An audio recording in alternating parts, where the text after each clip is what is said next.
Beijing কর্তৃপক্ষ চীনা নাগরিকদের আপাতত জাপান ভ্রমণ না করার আহ্বান জানিয়েছে।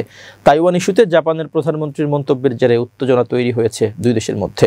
এই প্রেক্ষাপটে চীন তার নাগরিকদের এমন পরামর্শ দিয়েছে। শুক্রবার গভীর রাতে এক বিবৃতিতে চীনের পররাষ্ট্র মন্ত্রণালয় জানায়, তাকাইচি তাইওয়ান ইস্যুতে উস্কানিমূলক মন্তব্য করেছেন, যা দুই দেশের পারস্পরিক বিনিময়ের পরিবেশকে নেতিবাচকভাবে প্রভাবিত করেছে। বিবৃতিতে আরও বলা হয়, বর্তমানে জাপানে অবস্থানরত চীনা নাগরিকদের জীবন ও শারীরিক নিরাপত্তা ঝুঁকির মধ্যে রয়েছে, তাই তাদের স্থানীয় নিরাপত্তা পরিস্থিতির প্রতি সর্বোচ্চ সতর্ক থাকার পরামর্শ দেওয়া হয়েছে। তাকাইচি চলতি মাসের শুরুতে পার্লামেন্টে বলেন, তাইওয়ানকে কেন্দ্র করে কোনো সামরিক জরুরি অবস্থা সৃষ্টি হলে তা জাপানের টিকে থাকার জন্য হুমকি হিসেবে বিবেচিত হতে পারে, তাহলে জাপান সামরিক হস্তক্ষেপ করতে পারে। এই মন্তব্যের পরই দুই পক্ষের মধ্যে উত্তেজনা তৈরি হয়। এর ফলে চীন থেকে জাপানের পর্যটন ও দুই দেশের বিভিন্ন বিনিময় কর্মসূচি নিয়ে উদ্বেগ বাড়ছে।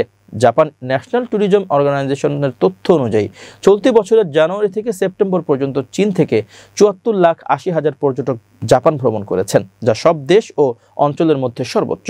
জাপানের প্রধানমন্ত্রীর এই মন্তব্যের পরেই শুক্রবার উভয় দেশই একে অপরের রাষ্ট্রদূতদের তলব করে।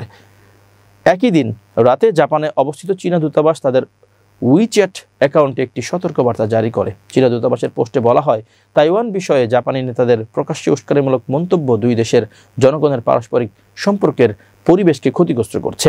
বর্তমান পরিস্থিতি জাপানে চীনা নাগরিকদের ব্যক্তিগত নিরাপত্তা এবং জীবনের জন্য উল্লেখযোগ্য ঝুঁকি তৈরি করেছে।